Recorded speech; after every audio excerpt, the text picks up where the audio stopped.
ஒரு சுத்தமான ஆற்றில் 2 தங்க மீன்கள் வசித்து வந்தன.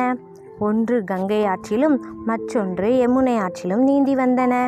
ஒரு நாள் அந்த 2 ஆற்றிலையுமே அலைகள் அதிகமாக இருந்ததுனால 2 ஆறுகளும் சங்கமிக்கிற இடத்துல 2 தங்க மீன்களும் சந்திச்சுக்கிட்டன. அப்போது முதல் வந்த தங்க மீன், "ஓ மீனே, நான் தான் இந்த அகில உலகத்திலேயே அழகான மீன்" அப்படின்னு சொல்லுச்சு.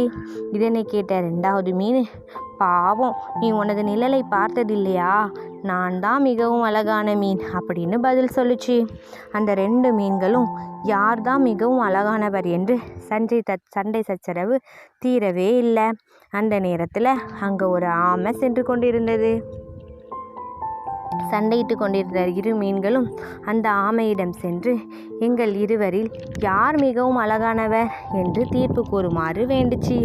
அந்த ஆமையும் 2 தங்க மீன்களையும் உற்று கூர்மையாக கவனித்தபடி, "நான் உங்கள் இருவரையும் ஒரே மாதிரி கவர்ச்சியுடன் தான் பார்க்கிறேன். ஏனெனில் எனக்கு இப்போது கடுமையான பசி எடுக்கிறது. நான் மிகவும் பசியாக உள்ளேன்.